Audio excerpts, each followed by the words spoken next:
that. You live to serve. Excellent. Stop. You don't do it, Senator. Are we ready to go? Okay. Take your crank. Is that Frank? Oh, good, nobody. We didn't start with that. Frank, don't tell me. It's like being the last one to class. And you know, if you're tardy, you have to go to detention. Stay after. Okay, so we can call this meeting to order at 5 p.m. Begin with the hearing session. This is the portion of our meeting designated for comments from the public about matters related to agenda items only. Comments are limited to 3 minutes with a maximum of 20 minutes allocated for a particular item or topic. To address the governing board, members of the public must have submitted a completed speaker card to the clerk of the board before the meeting began. Do we have any speakers? We do not. Thank you. So we can adjourn into closed session at 5:01 p.m.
Good evening, welcome.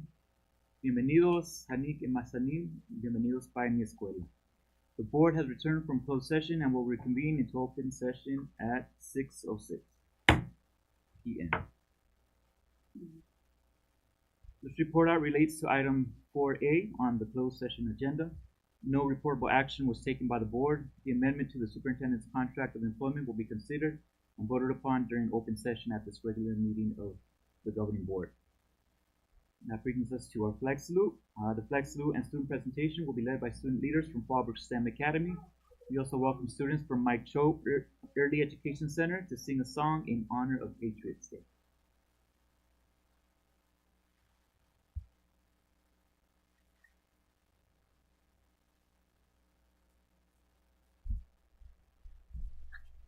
Good evening, board members, district leaders, and community members.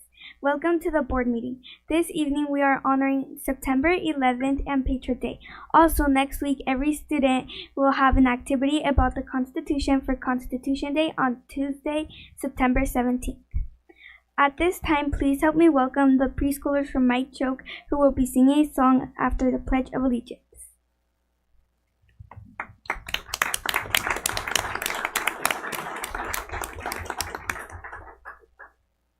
Please stand, place your right hand over your heart, and join me in receiving the Pledge of Allegiance.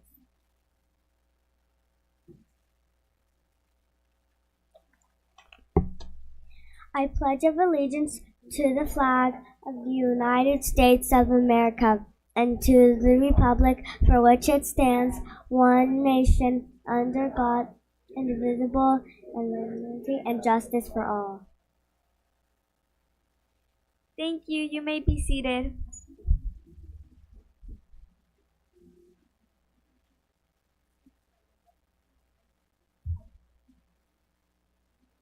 You're going to do it two ways. One this way and then one that way for all your videos.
Did you want us to sing along? That was so cute.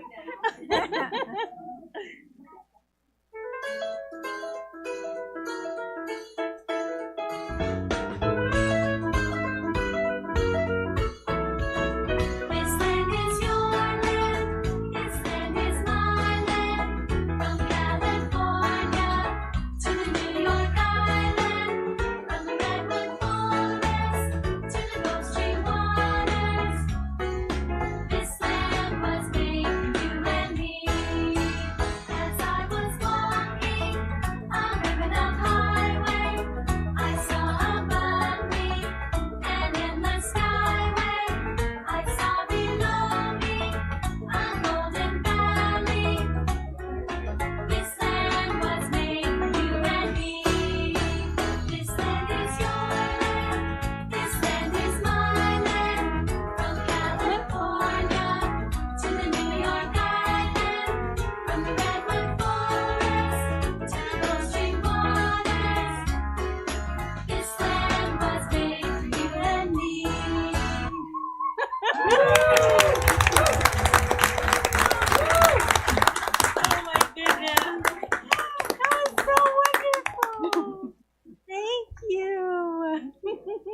job.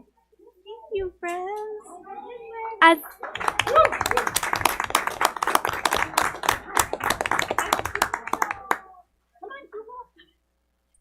Thank you, Mrs. Derrico. That was wonderful. Great job. That was so fun.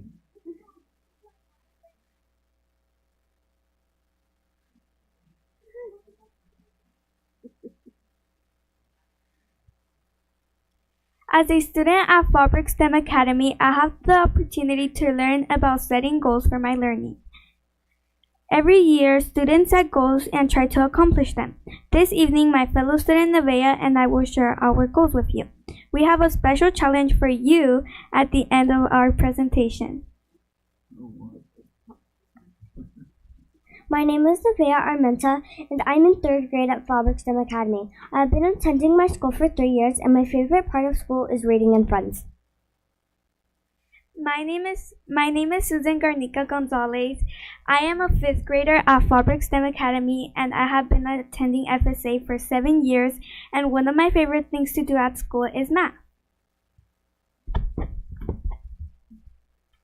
The students in Fallbrook Union Elementary School are participants in a program called Leader in Me. We write in a binder every year about leadership, what we need to learn, and how we are progressing academically. Susan will share examples from Leader in Me.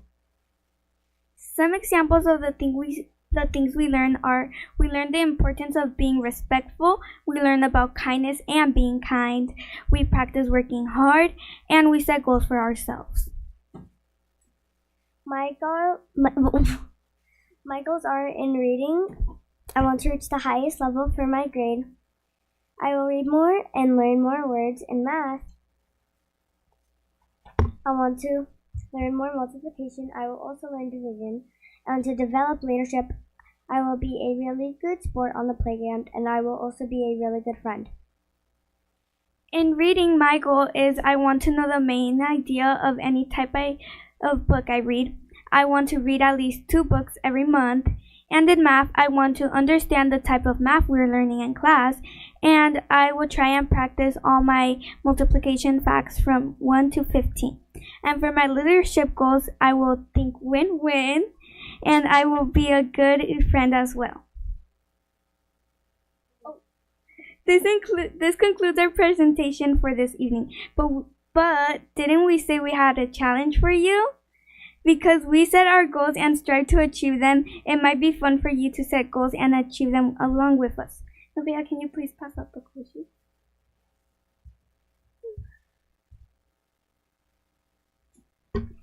Thank you for listening. We want to wish you a great meeting and good luck accomplishing your goals here at FUESD.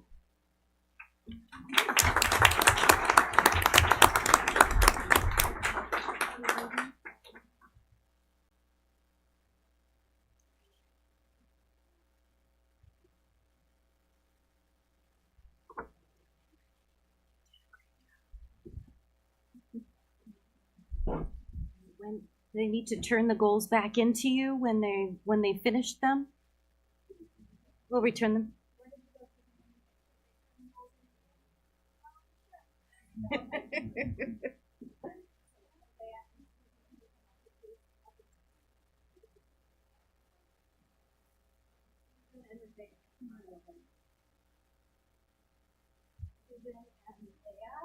You are amazing leaders at the school, and we really appreciate positive leadership every day.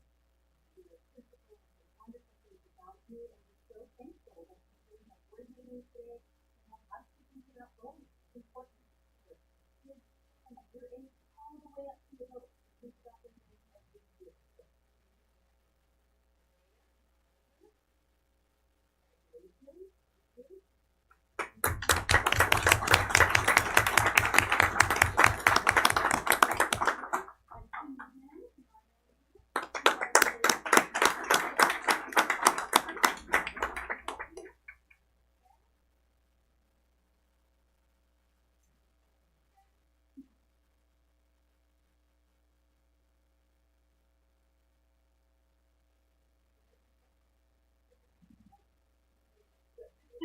Congratulations.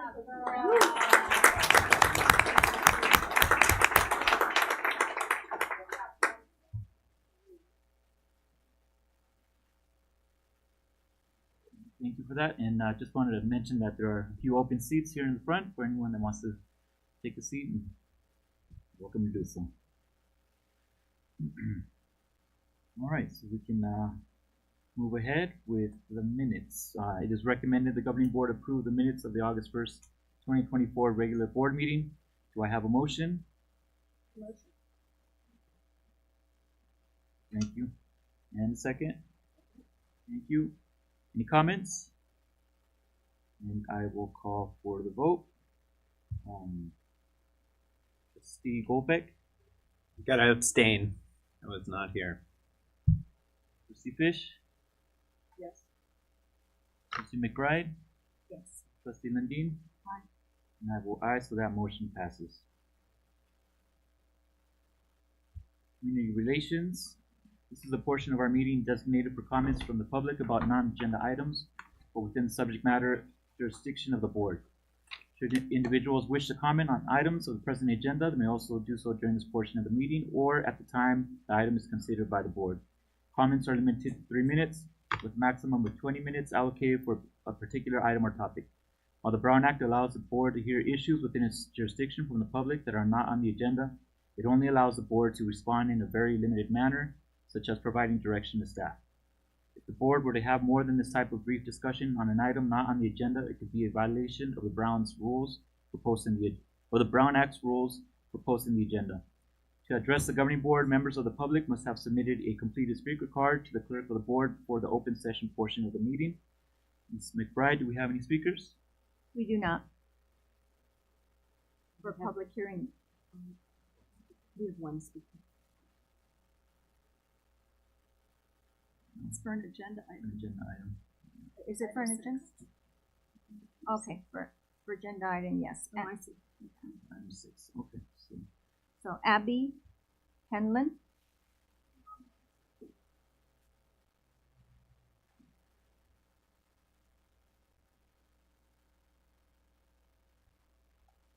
Yes, I'm here. Can you hear me? Yes, we can hear you. Okay, thank you for hearing my question. When I submitted it on Prop 28, it was not, there was not an agenda. So I marked it as non-agenda item, but then it became an agenda item. So sorry for the confusion. I'm a parent of a 3rd grader and a kindergartner at Mayellis Elementary. And I do have more of a question than a comment, but it might be addressed later on during the agenda about the Prop 28 funding for music and arts and how that is being implemented, if that is actually trickled down into the district, into the elementary schools yet.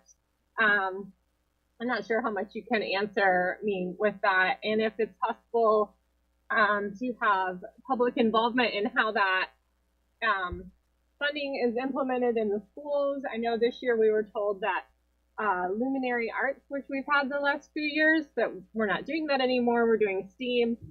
So I'm not really sure if the Prop 28 funding has come down to the schools. And I would like to say, I'd like to be involved in discussions of how that can be best implemented to include both visual and performing arts. But I look forward to hearing the agenda item further on. I'm not sure if anyone else can contact me with more information or if it's appropriate to discuss that now, but that's all for that. Thank you so much.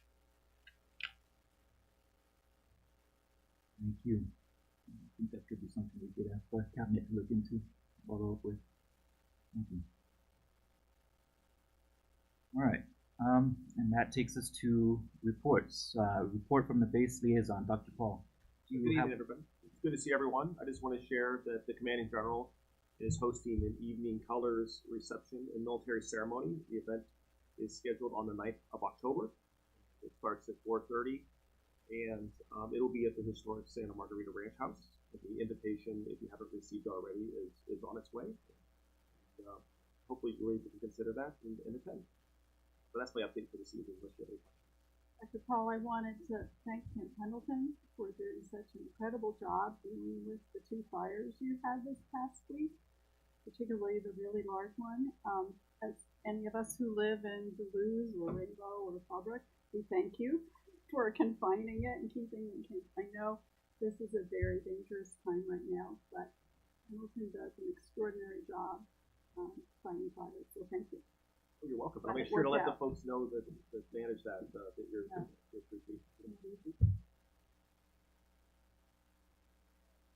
All right, thank you for that. And we can move on to reports from the board. And we'll begin with Trustee Golbeck. All right, good evening. It's great to see so many community members here. I'm a parent of 3 children who go to our schools, and the school year, as we all know, is underway. And there's been a ton of work to make that happen. So really grateful to all the teachers and staff and administrators who've made that happen. It seemed to have gotten started without a hitch, and the increased communication is really appreciated. Feel like we're very in the loop with what's going on at school. So love those trends, love to see them continuing.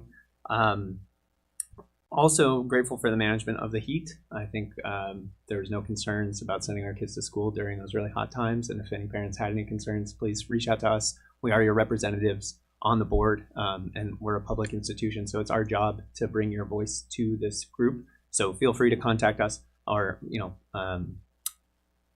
get in touch through the district with your trustees if you have any concerns. I'm aware that the Fallbrook Union High School District is going to propose our community accept a bond to invest in our high school facilities. And it has been a long time since our community invested in our school facilities. And as it is relevant to FUESD, we've got an opportunity, a once-in-a-generation opportunity to improve the places where our children go to learn, to modernize the equipment and infrastructure that they have to go to school every day. And this is a huge opportunity for us. So I ask that all of us community members really can consider that opportunity and how it's going to benefit our community over the long term, and talk to your friends and neighbors about it, because I believe that investing in our schools pays huge returns, not just for the folks who actually buy the bond, and they're very stable investments, but for the community that benefits from the improved school facilities. So talk to your friends about the bonds, and talk to your families, and know that long-term investments usually pay off. Right. That's my report. Thank you. Trustee Fish. Yeah, I just want to mention how much I appreciated being at the opening of school when all the staff came back to work. And I wish you could all have been there to see the enthusiasm that came from everybody. And people were so excited to move forward and make it the best year of achievement they've ever had in this district. And that's what everybody said. I mean, it was just, I wanted to cry by the end of the meeting. It was just such a wonderful, positive meeting. And then I got to accompany our superintendent and a couple other people visiting all the schools the first day. I mean, not the first day, but the first week of school. And again, to be in those classrooms and see what was already going on and how excited the kids were, how enthusiastic the teachers were. It was wonderful. It was the best way to spend a week as far as I'm concerned. And then the last thing I would share is I'm a member of the Rotary Club that meets on Thursdays, and we honor students. And today we had the privilege of seeing 2 elementary students, do the most outstanding speeches and made everything look good about what Fallbrook School District does. And our principal back there is smiling from ear to ear because it was her school. Thank you.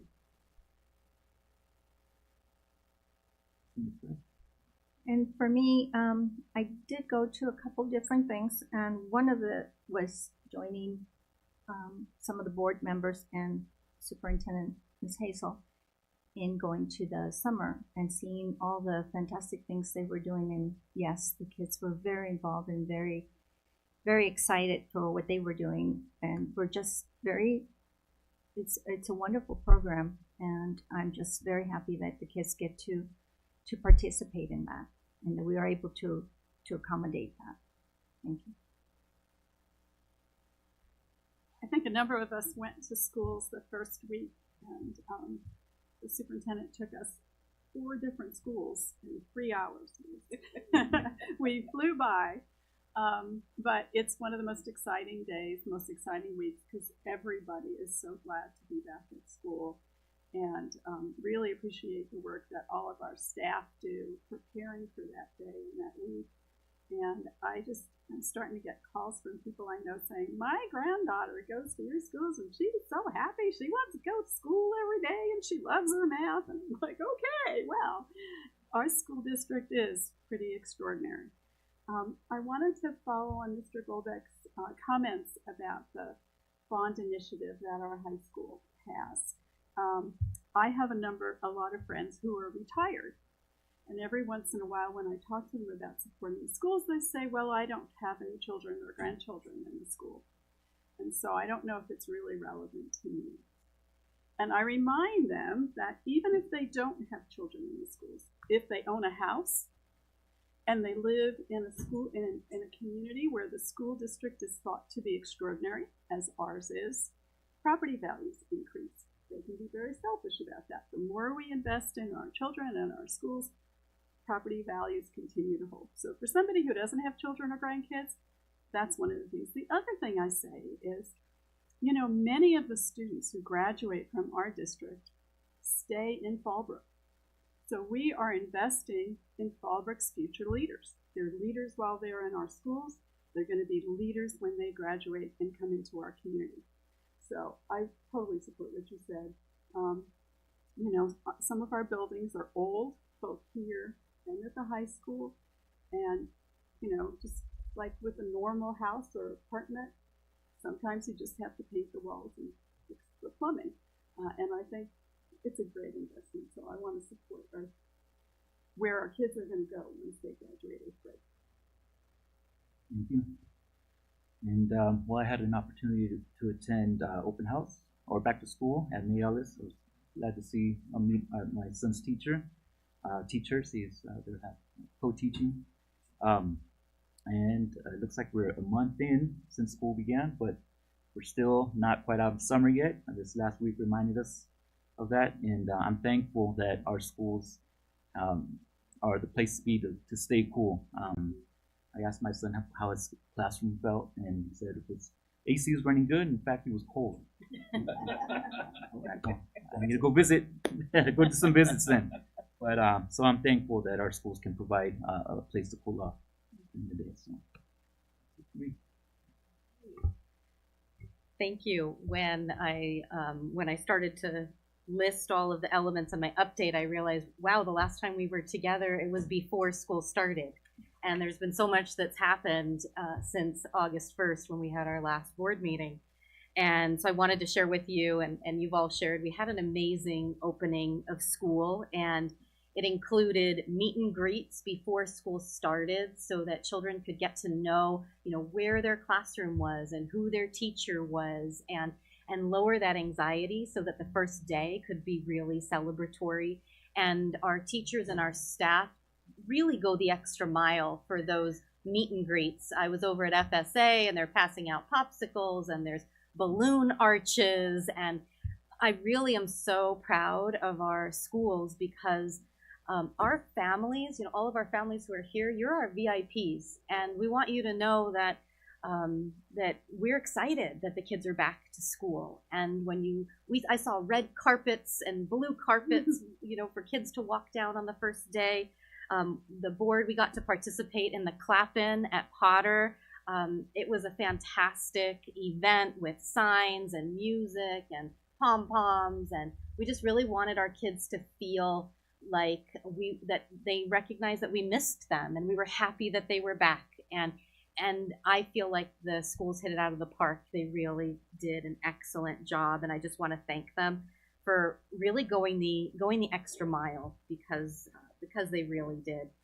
We also had back to school nights. So our principals did organized our meet and greets, our first day, and our back to school night. So lots and lots of celebrations. At back to school night, it's not just come and hear about the rules of the school. We had resource fairs from the community there to pass out books for kids and connect. The food pantry was at our schools. So, and we also had food trucks there to help and support families with dinner that night. So they really made it an opportunity to bring the community onto the campus and make sure that they felt really welcome.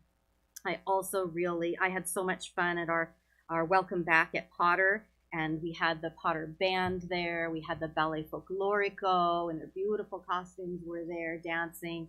And it just was a great pep rally to acknowledge all of the hard work from the staff and the students last year and also to just get energized for the new school year. That's really, really powerful and important.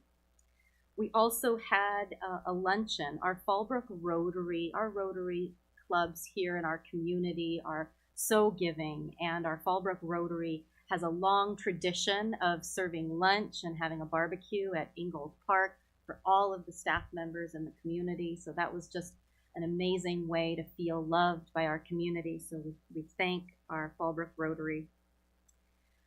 Like you said, I visited every school since school started, and I want you to know that there's high quality instruction happening inside the classrooms.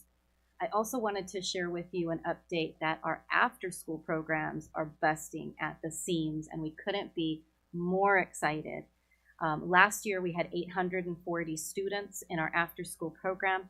This year, we have 1,100 students in our after-school program, and we're continuing.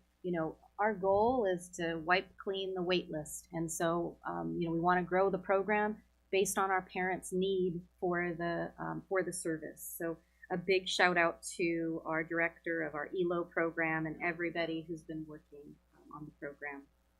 Today, we're excited to talk to you about some of the VAPA days. You can see some of the art that's around, so I'm gonna leave my notes on that one and let the team highlight that. But VAPA days have begun, and art is something very important to the Fallbrook community, and it's important to us in the schools to make sure that our students experience that.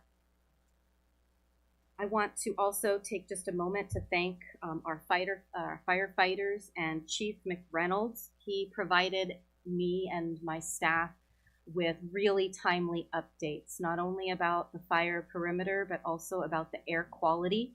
And so we're really fortunate to be able to have that, right on the phone texting and phone communication with our fire chief. That helps our families and community feel safer to know, the most updated information so that we could update our families. On that note, I want to also thank the teachers and the staff, because it's been really hot and the indoor air quality has been bad, and it was considered moderate good, but we still wanted to keep the kids inside. And what that meant was that for the last number of days, recess has been inside. And when recess is inside every day, our children bring all that energy into the classroom. And so I just wanted to give a shout out to our teachers and our noon duty supervisors and our principals and everybody that has been supporting with those hot days and indoor air quality days. So we're just off to an amazing start, and I couldn't be prouder to lead this amazing district. So that's my update for today. Thank you. We can move on to board operations. I'm excited to share a new tradition that the board has asked to start in support of our district goals. Each month at our board meetings, we'll be recognizing the attendance and reading achievements of our schools and students. I'll ask Trustee Lindeen to take it away. Thank you. Well, this is the first month of our reading challenge, and students of Fallbrook have read over 79,000 minutes, which translates into more than 1,700 hours. That's a lot of hours. That's extraordinary. It's just extraordinary.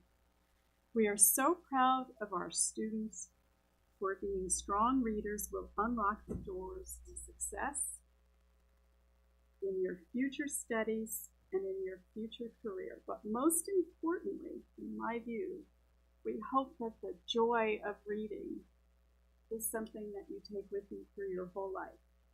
I remember being 4, and my mom took me to the library, and those chairs were too high for me. But since that day, I have loved reading, and it has so enhanced my view of the world, and I hope it will for you too.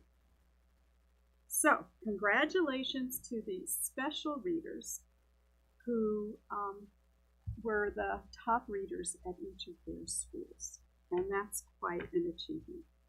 I don't know if our first student was able to come today, Kaden Quetting. She's a 2nd grader, which is pretty cool, at San Onofre. But I don't think she could be here today.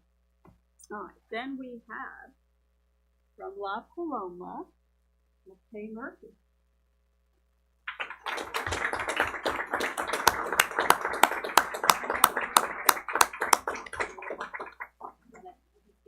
Here. Yep. I don't know if I can do as well as the two young ladies who were here before me. They were absolutely awesome. McKay Murphy, are you here today? Ah, come on up. All right, then I will come to you. How's that?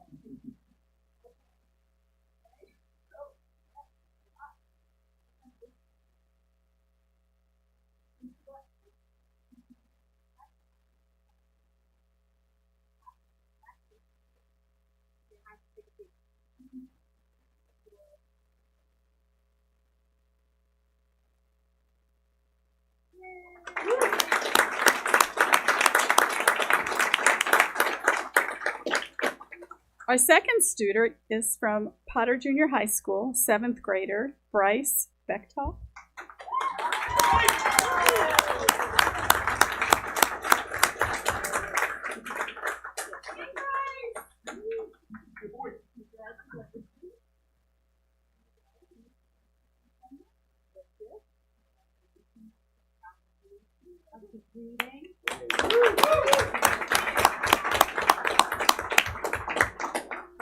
From Mary Faye Pendleton, an 8th grader, Macy Webb.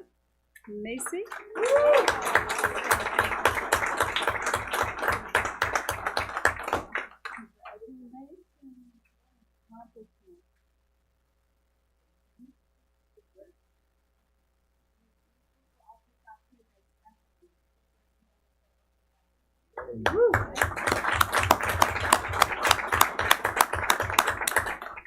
From Live Oak Elementary, we have a 5th grader, Iker Lozada.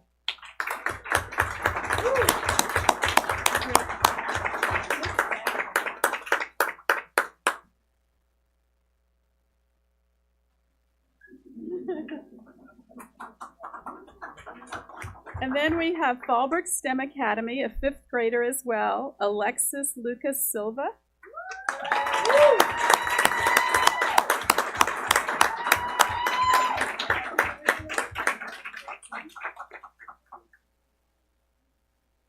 Now, I think I might know somebody who's getting the award from May Ellis Elementary. Would you like to present this award, Mr. Goldberg? All right, this is to Eleanor. She's a 6th grader at May Ellis, and she has loved reading since day one.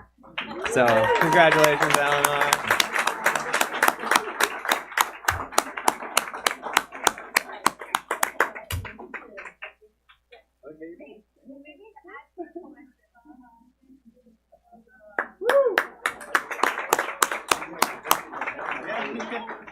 You know, Mr. Goldbeck, you make a really interesting point.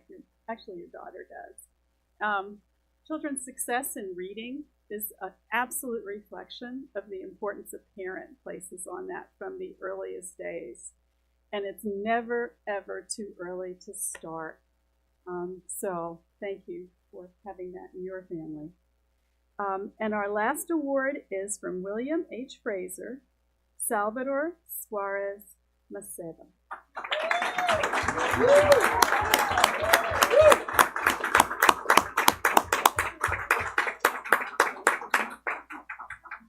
Now I have one thing that I wanted to say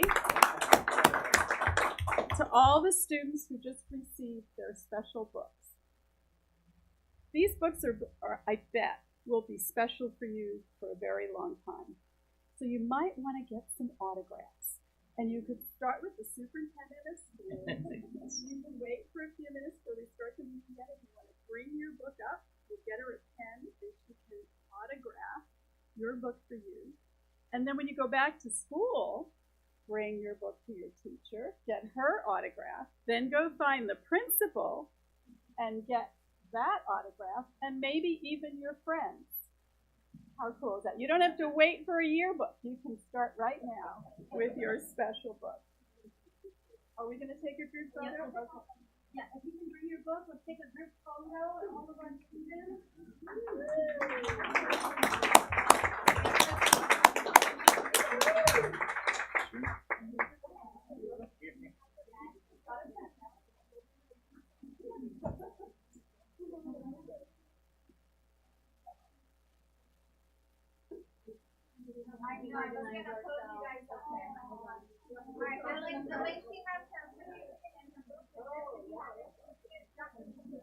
Oh man, so huge.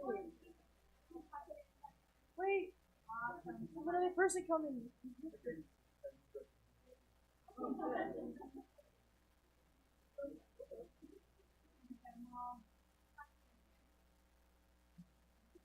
Also, in your bag, see if there's a light in bed.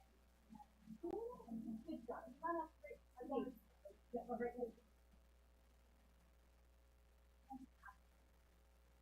All right.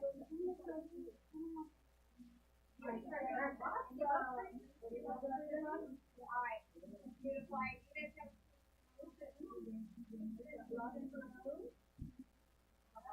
There we go. Good job. Looking good. Take as many photos as you want. Come on up close.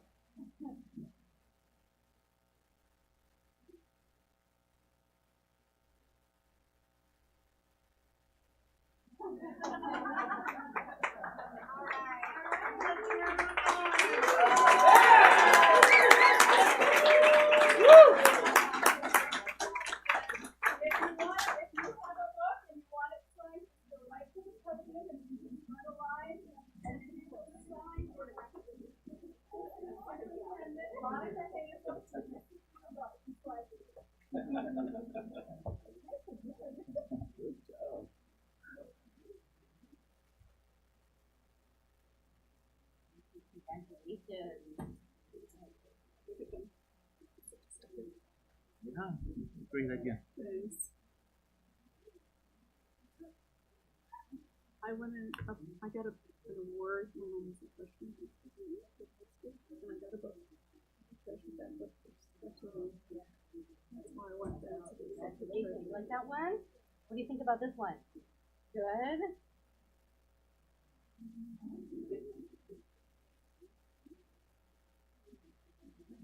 That is gonna be like very unique history. Like whenever they probably go.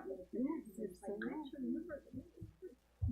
It's in my book, but yes, I remember this session. All the perspectives from my boys' love and the fire. Yeah, and then your friends.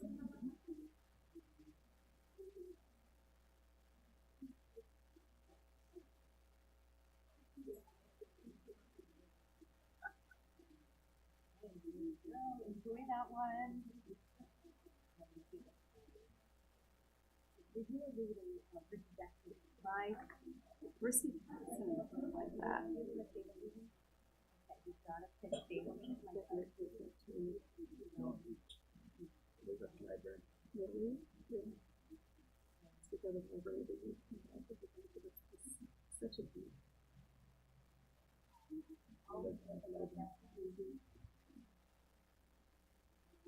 Congratulations. Oh my God, Diary of a Wimpy Kid is the Until you like people's book and that's why I just said different things. I don't remember right now what things I did. It felt like a long break. Yeah.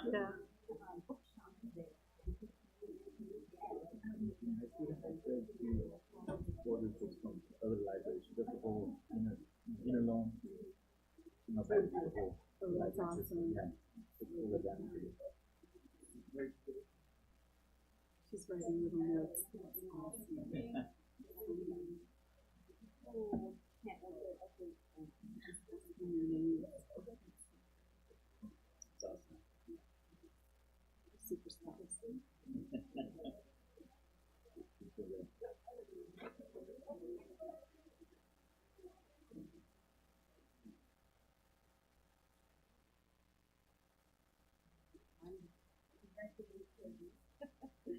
Thank you, parents, so much for bringing your children here and also for fostering that love of reading at home. They can win every month. Keep reading, keep reading.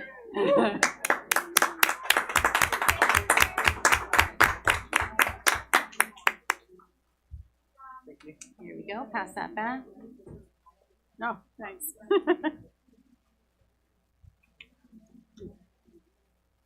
We're going to get to the good part, you guys. We're going to talk about VAPA. We're You don't want to leave yet. I know, right? Suzanne, there's one more part for the school on yours. Oh, you're right. Ah, thank you. All right. Go back to the president. Yeah.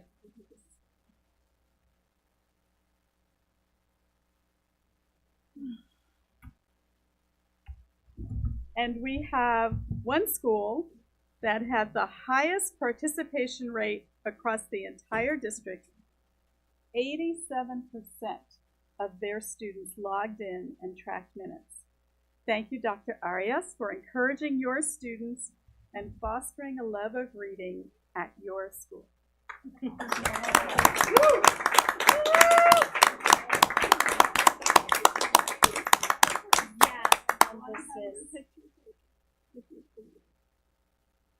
And this is definitely a shout out to FSA teachers, because truly, truly we know that at the heart, the inspiration and the commitment is our teachers. So thank you, FSA teachers. You guys are amazing.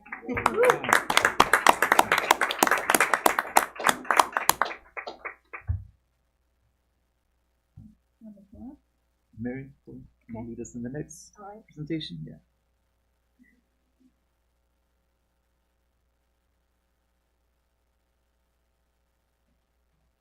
So for the next thing, it'd be about attendance, which is really close to my heart. And a strong attendance is so important because it's key to learning. When students are in school constantly, they have the best chance to grow, develop, and succeed academically. That's why we're excited to recognize schools for their efforts in promoting strong attendance, which this year has just really grown. This month, I'm proud to announce that May Alice Elementary had the highest average daily attendance. Congratulations to the staff, the students, and families of May Alice Elementary for their outstanding achievement. Your commitment to be present every day sets a wonderful example.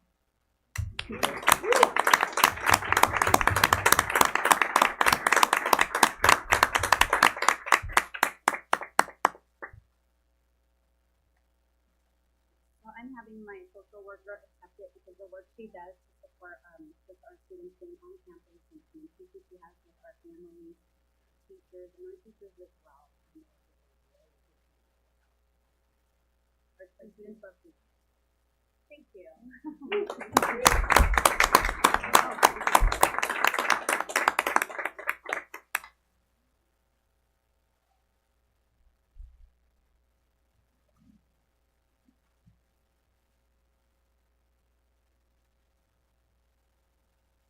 All right. It's a lot of fun. All right. Moving on, we have an action item. We have the approval of the amendment to the superintendent's contract. The board is considering approval of an amendment to the superintendent's contract of employment. Prior to taking final action, Government Code 54953 requires an oral summary of the recommendation for approval on the salaries, salary schedules, or compensation paid in the form of fringe benefits of a local agency executive during open session of a regular meeting in which the final action is to be taken. Accordingly, I'm providing an oral summary of the recommendations being considered by the board today. The term of the superintendent's contract of employment shall be extended by 1 year through and including June 30th, 2028. The superintendent shall receive annual increments for the attainment of her master's degree in the same increments as those provided to other certificated employees. The superintendent shall be provided with income protection insurance. Policy shall be paid for by the district. The superintendent shall be afforded 26 vacation days, an increase of 2 days. It is recommended the governing board approve the amendment to the contract of employment with Mrs. Monica Hazel, Superintendent of Schools. Do I have a motion? Thank you. And the second? I'll second. Okay, thank you. Any comments? So I will call for the vote. Trustee Bovek? Aye. Trustee Fish? Trustee McBride? Aye. Trustee Landine? Aye. And I vote aye. That motion passes. And next item is item number 4 under administration. And this is the resolution number 01-24/25 recognizing Hispanic Heritage Month. I will read that resolution.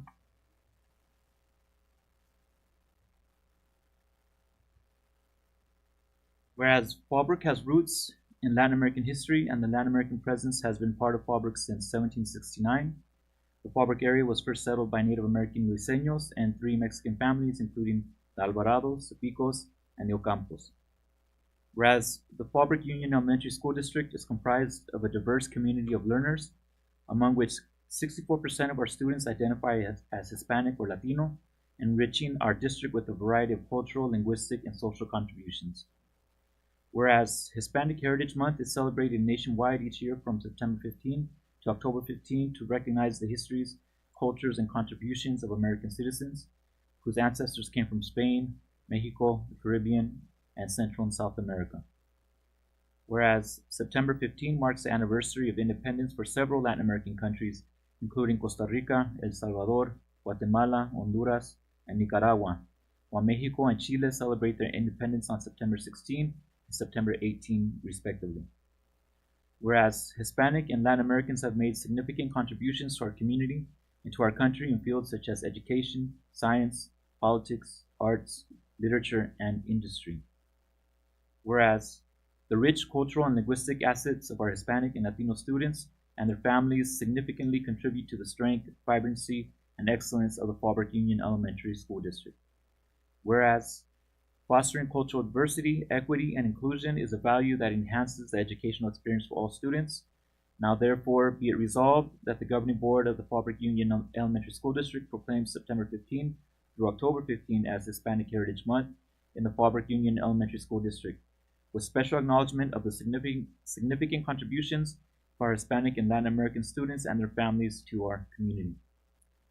Further resolved that the Governing Board of the Fallbrook Union Elementary School District encourages all schools and staff within the district to actively participate in and initiate educational activities, classroom lessons, and community events that honor and celebrate the history, culture, and contributions of Hispanic and Latin Americans.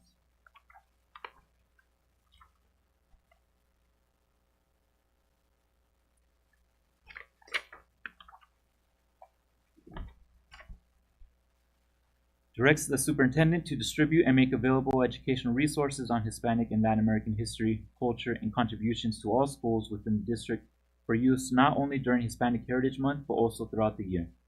Calls upon parents, teachers, students, and community members to engage in Hispanic Heritage Month activities that foster awareness, understanding, and mutual respect among all members of our diverse community.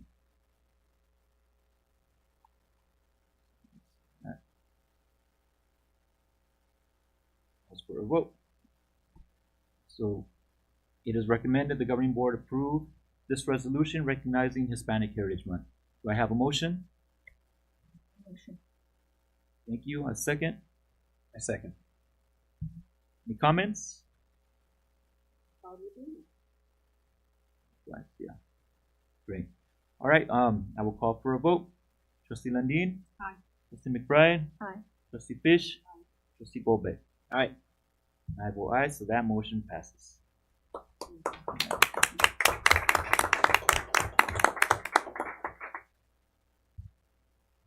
And we have a presentation. Ms. Tavga Bustani, Assistant Superintendent, Educational Services, will present on Proposition 28, Arts and Music in Schools, Annual Report for the 2023-2024 school year. Good evening, Superintendent Hazel, Board Trustees, and community members in Fallbrook. We are thrilled and excited. My co-presenter, Gracie Cortez, and myself are going to be sharing out our annual report around Proposition 28 and how we are bringing the arts to life in our classrooms. I'm so thrilled to have Gracie Cortez by my side, a phenomenal scholar at La Paloma Elementary School. In 2022, California voters approved Proposition 28, the Arts and Music in Schools Funding Guarantee and Accountability Act. This funding is intended to support the hiring of arts, music teachers, expand arts education and opportunities, and provide ongoing resources for creative programs in schools. And here we have our talented boomwhackers that will be presenting shortly. Prop 28 mandates that the state allocates additional funding each year specifically for arts and music programs in schools. It is important to note that Proposition 28 is different from the AMIM Arts, Music, and Instructional Materials Block Grant Dr. Husing presented previously in the past. The AMIM is one-time money, and Proposition 28 is an ongoing source of revenue for our students to bring the arts alive in our classrooms. At FUESD, we have an obligation to keep the arts as an integral component of our students' learning journey and have designed robust and engaging experiences that the children here in the school, each of our schools and here in this auditorium, are benefiting from each and every day. We all understand the value and importance of arts, but I think you need to hear it from the perspective of our student. I'm going to hand it over to Gracie. Good evening, everyone. Art and music are important for all students to become well-rounded and lifelong learners. Learning art, like dance, music, theater, and visual arts, helps us be creative, expressive, and thoughtful. Art and music education helps us become engaged citizens who can make our communities better. Artistic literature means learning how to understand, create, perform, and connect with art. It's about using what we learned in the real world. Learning art and music is super fun and inspiring, and it helps us enjoy and appreciate them for our whole lives. It's also a great way to express ourselves and our identities. Thank you, Gracie. This slide delineates the allocation of Prop 28 funds here in our school district. Collectively, we received a total of $878,033. Sites were allocated $855,515 of that total funds. That dollar amount went directly to our schools to benefit our students. Only $22,518 of those dollars were actually site allocated, and we used those funds for administrative costs, materials, and curriculum. What's important to note is that 80% of the funds must be spent on salary and staff here in Fallbrook and for benefits as well. We use the money to hire our own employees. 20% may go to other costs, including instruments, materials for outside vendors to work with our students. Each site was given an allocation based on its student enrollment. And on this slide, you can see the breakdown of what each site received. While this serves as a brief overview, each site will incorporate their VAPA plan into their school plan for student achievement. As you can see here, Potter Junior High is dedicating 80% of its funds to an art elective wheel teacher, along with arts, materials, and supplies. They also received an additional $17,000 from the general fund for instrumental repair, replacement, and band costs. Other sites received 40% of the funds for STEAM teachers, art materials, supplies, and extra VEPA hours. Examples include short-term FUESD teachers supporting the VAPA wheel, which you'll hear about, and PE assistants supporting dance and music activities. Our preschool, Fallbrook Homeschool Academy, and Santa Margarita Academy will offer push and VAPA experiences alongside with our VAPA guest teachers.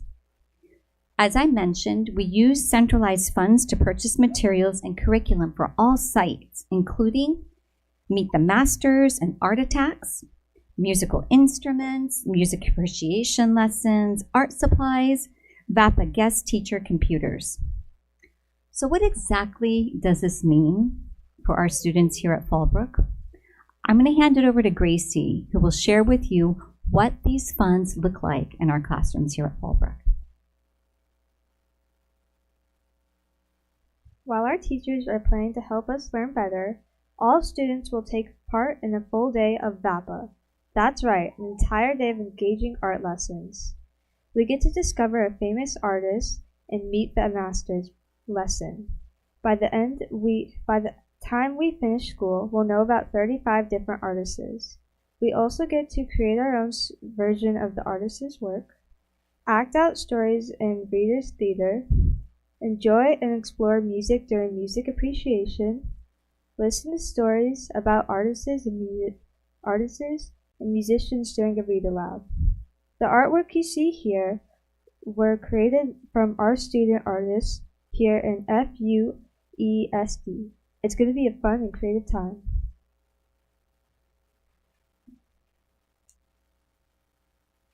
Our STEAM labs are buzzing with excitement. This year we added the A to STEAM with engaging art attack lessons and boomwhackers. What exactly are boomwhackers? Well, let's experience it for ourselves.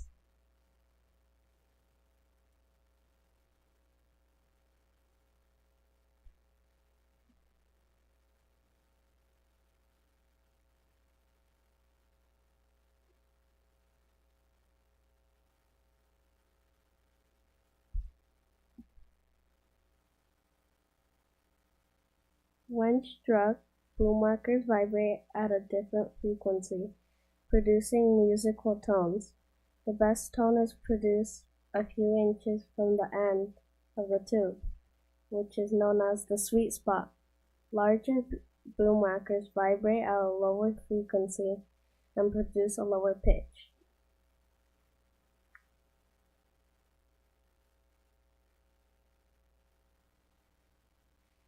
Boomwhackers can be struck together on the floor or against almost any surface.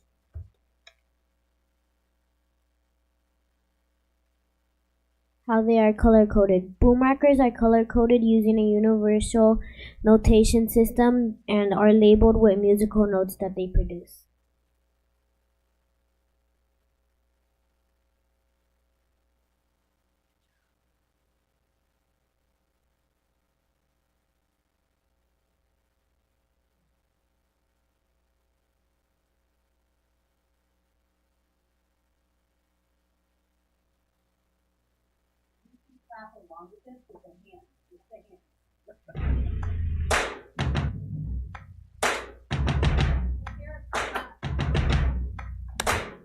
First things first, I'ma say all the words inside my head. I'm fired up and tired of the way that things have been. Oh, ooh, the way that things have been. Oh, ooh. Second thing, second, don't you tell me what you think that I could be. I'm the one at the sail, I'm the master of my sea. Oh, ooh, the master of my sea. Oh, I was broken from a young age, taking my soak into the masses, writing my poems for the few that look at me, took at me, shook at me, feeling me, singing from heartache, from the pain, taking my message from the veins, speaking my lesson from the brain, seeing the beauty through the. You make me a believer, believer.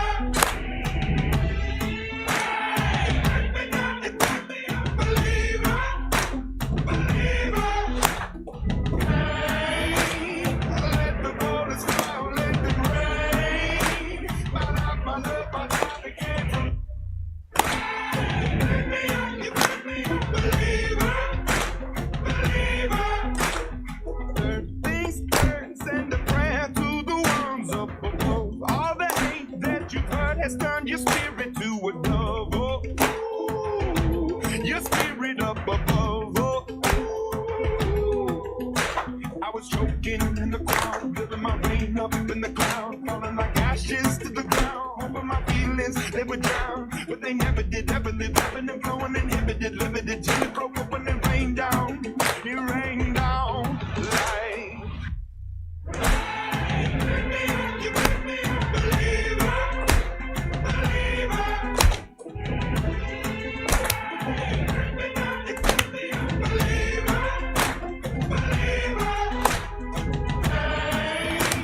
Let the waters flow, let them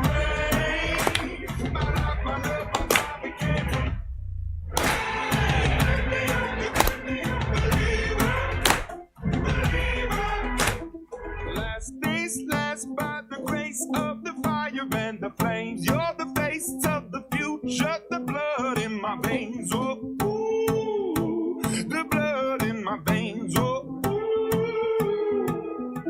But they never did, ebbing and flowing, inhibited, limited, till it broke up and it rained down. It rained down like.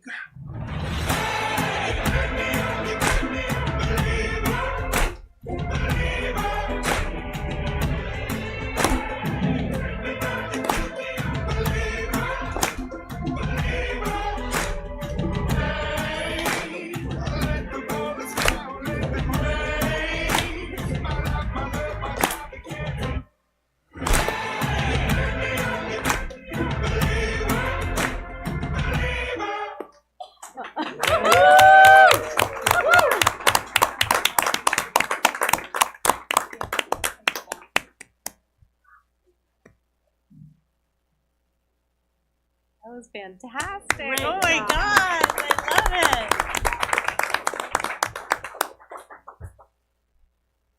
That was amazing. Okay, so our teachers need time to work together to check how well we're learning. While they're making sure we're making progress, we get to enjoy awesome activities in our enrichment wheel. You might be wondering, what are students doing in the wheel? We get to explore cool new projects in the STEAM labs, dive into books and stories with literature experiences, join fun literature circles, spend time in the library, learn about our feelings and friendships with social and emotional learning, and discuss what's happening in the world and connect with different cultures. Take a peek into what we're experiencing as learners.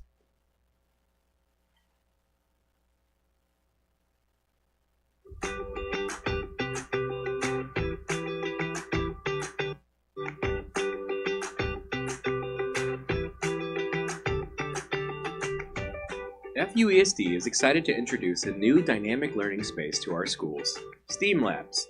These innovative environments are designed to foster creativity, critical thinking, and collaboration by integrating science, technology, engineering, arts, and math. In these hands-on labs, students tackle real-world challenges, work with their peers, and apply their knowledge in meaningful ways. Our dedicated teachers play a key role in guiding students through these engaging experiences. They work side by side with students, encouraging curiosity and nurturing problem-solving skills. Teachers help students explore new concepts, pushing the boundaries of their thinking, and develop a passion for discovery. By fostering a collaborative atmosphere, teachers empower students to build confidence in their abilities and find creative solutions to everyday challenges. Through exploration and guided learning, STEAM Labs equip students with essential future skills, like teamwork, adaptability, and creativity. These inclusive spaces inspire both teachers and students, sparking a love of learning that extends far beyond the classroom and prepares students for success in an ever-evolving world.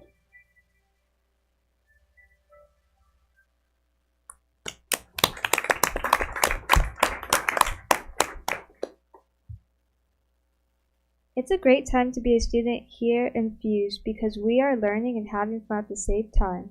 Thank you. And good night. Gracie, you are so articulate, phenomenal co-facilitator. You spoke to it better than I could. Wonderful job. So proud of you. And also a special thank you to other members of the team. Ayana Morales, the amazing STEAM Lab teacher who provides amazing learning experiences. Pickles was the turtle you saw there, and I wanted to take Pickles home, but she would not let me. And all the other VAPA STEAM Lab teachers across the district, they're writing lessons for our VAPA teachers every day. So when they walk in, they're ready to deliver those lessons in an engaging way. I'd like to thank Cindy Houston and the talented Boomwhacker performers this evening for their time and dedication. Also, I cannot do this work without my partner, Dr. Curcio, who brought this vision to life on behalf of our students. So we thank you for your leadership. And finally, Board Trustee Superintendent Hazel, for your unwavering commitment, your dedication, your support, and bringing the arts alive here in Fallbrook for our students each and every day. It is through your vision that we're making possibilities happen and we're igniting a love and a passion for the arts in our schools. We will now ask for board approval of the Prop 28 plan included on our agenda.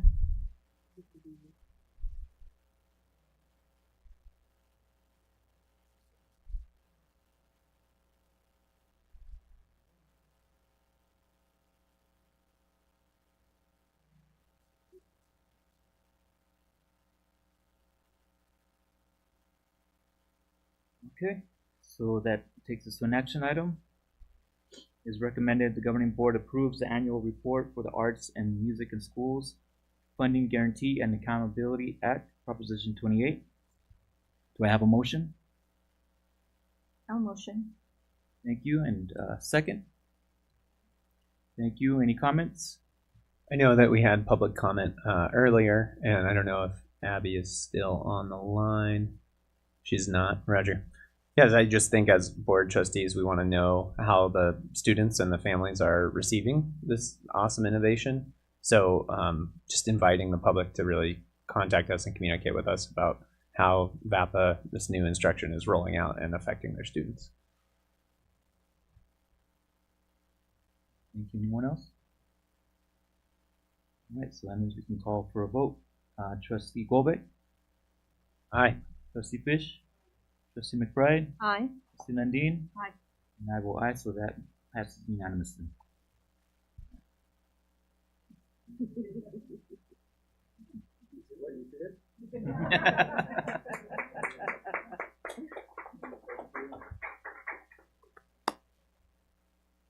All right. Moving on.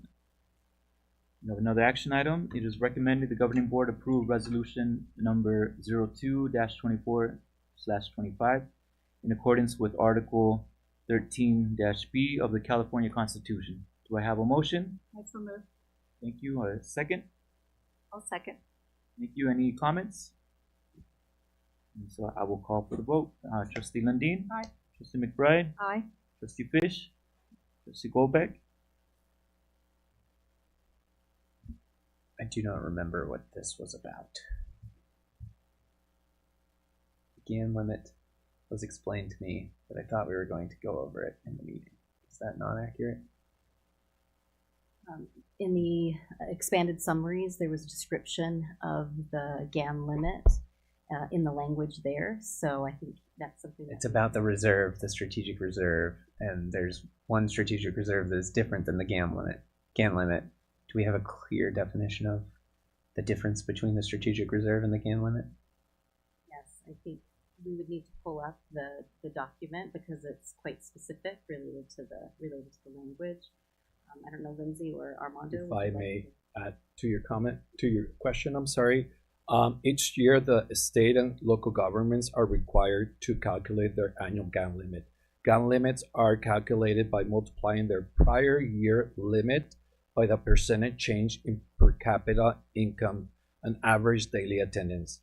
The goal is to control spending by adjusting for inflation and population changes. Last year, the GAN limit was $35.8 million based on ADA of 4,598, and for the 24-25, it is $39.1 million based on 4810 ADA.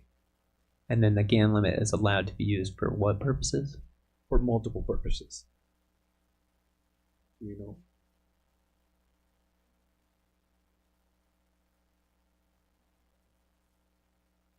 Boundaries.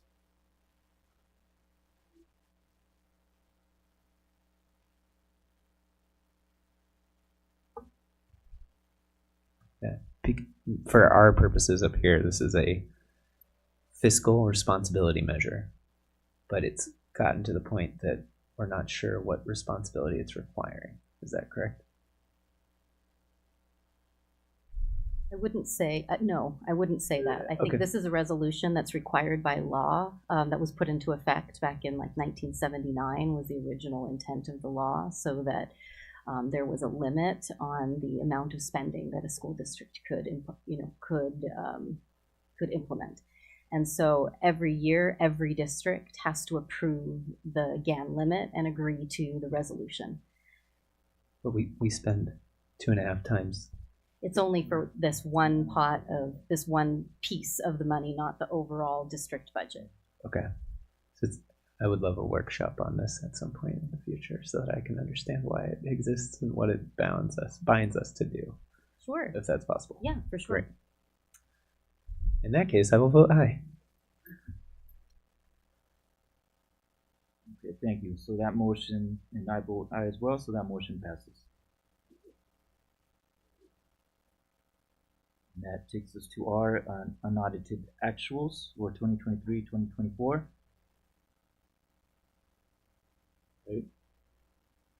Good evening, President Favela, esteemed trustees, Dr. Paul, Superintendent, Cabinet, and guests.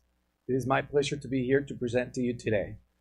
The purpose of this presentation is to really illustrate how the budget has changed from the estimated actuals that I presented back in June, on June 27th, I believe, 2024, and today.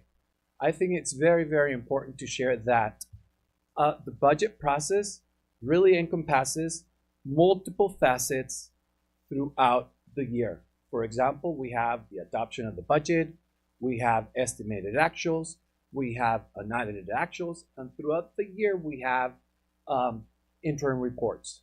First interim, which I will present in December of this year, and then the second interim report, which I will present before March 15th.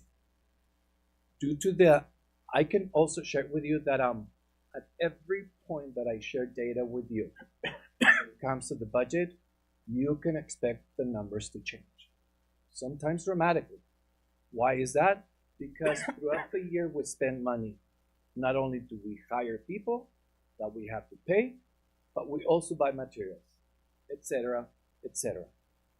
We also, at every time that I present to you, you can rest assured that my team and I have used the most recent information that we have in hand.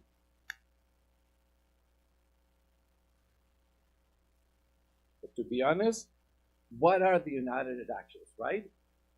The unaudited actuals is the district's end-of-year fiscal financial report that covers from July 1st all the way through June 30th.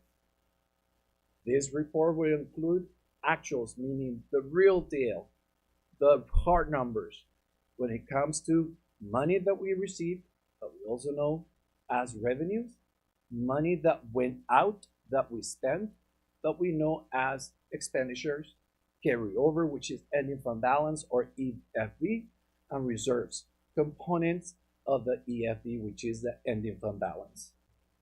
The district, as you know, is required to report the unaudited actuals financial statement to the San Diego County Office of Education every single year. Closing the books is really a record-keeping process in which accounts are adjusted by funding source and also reflect revenues and expenditures throughout the school year.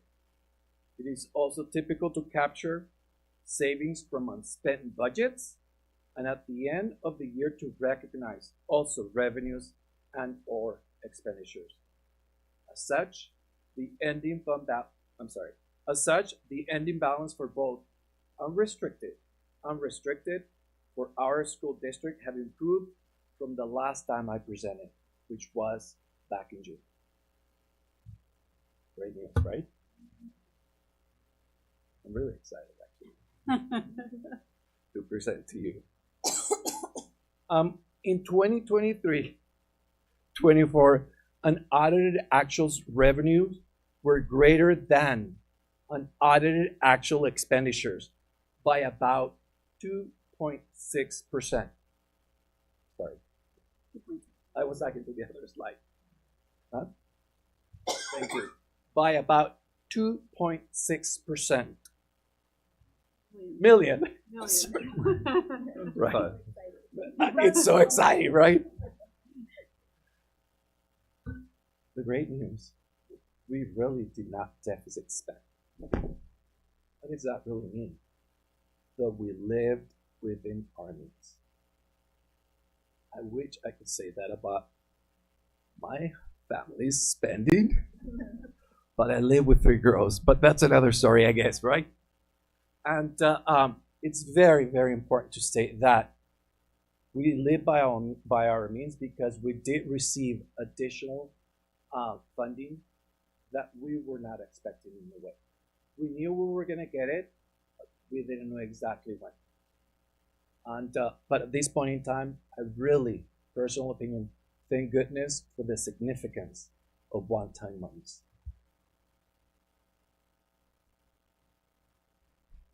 Estimated actuals to an audited actuals comparison. We're talking about revenue right now, which is money that really came in. I want to start this slide by sharing that it can be a little confusing, especially if you remember the time a little over a year ago when I presented to you the proposed budget and when we went to the governor's budget, right? The forecast for not only districts' budgets, but for the state was rather pessimistic. It was very, very somber. Although I was not in business at that time, I was in HR, I was very concerned because we thought that we were close to an economical cliff. That has really changed. As you can see, the total revenue was higher by $4 million than expected at estimated actuals. The most significant unexpected influx of money was from the impact aid federal revenue. We were granted $7.3 million for the 23-24 school year. And we were very pleasantly surprised to have received an additional $3.2 million for past years that we had not been paid out. So thank you to the federal government for providing this additional money.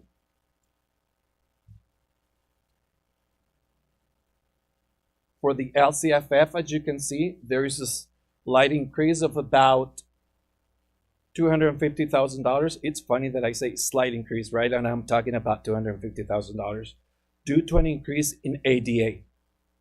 For other state revenue, there was a $2.5 million additional in ELO, which is extended learning opportunities revenues, and also the lottery grant. We receive approximately $500,000 additional monies. And I can tell you that I contributed to that. Additionally, we also received about $900,000, I think it was $870,000 for the Prop 28 grant. And last, for other local revenues, we received about $220,000, and that is aligned to additional special ed revenue.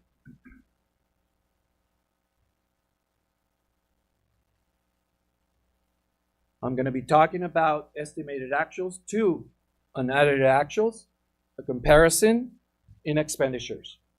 Expenditures decreased by about $11.7 million compared to the estimated actuals. How did this happen? Savings were realized in every category across the school district. Unrestricted savings amounted to $2.4 million, partly because some expenses were moved into restricted resources. The restricted savings mainly came from not spending money that was set aside for specific purposes, including one-time and categorical. What are those one-time that we set aside? That has to do, again, with ILO. It has to do with AMIM, which is the arts, music, and instructional materials. And we also, with that money, have allocated math book adoption.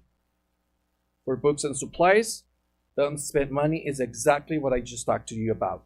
For services and other expenses, there was an increase in utility costs, and for other outgo costs, we had a contract for one of our students.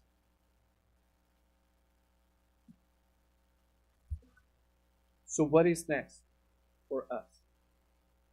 For the next couple of months, we're going to be updating the salary and benefit budgets based on actual employees. And we continue to closely monitor enrollment on a daily basis to ensure that our staffing to student ratios are appropriate. For the months in December, like I said a little while ago, I'm going to be presenting to you the first interim, which is going to show revenues and expenditures from the beginning of the school year all the way to October 31st. And then in January, we will be updating the budget. As of January 31st, we'll use that data for me to present to you the second interim before March 15th. And in January, starting in January already, we're going to start working on the budget for the following school year. I want to thank, as always, my amazing team, Lindsay Pillen, who is my right hand, Sheila Duncan, who's my left hand, and Susan O'Connell, who's always ready to support me. I want to thank Raul and Seth for making my presentation look like a $100 million presentation. Not the presenter, but the presentation, right? And also the board for trusting me, my amazing superintendent who works every day to support every student, their cabinet, and their employees. It's truly my honor. And I'm going to call my right hand in case you have any questions for us. Any questions? Good news. Good news, yeah. Absolutely. Yeah. I'm so thrilled. So am I right in understanding that the impact aid, the 3.2 million that was previously owed to us and finally paid, that's one-time money. So we can't count on that for long-term expenses. We can use that understanding that it's one-time money. That's an excellent question. Those $3.2 million are from years 2021, 22, and 22, 23. So that money is not continuing in perpetuity. That is the end of those years. Thank you. Yes, sir. Thanks. For the books and supplies, I know you mentioned it, but will you review that again, how we saved $10 million there? Absolutely. Thanks. Do you want to come over? Yeah. Good evening.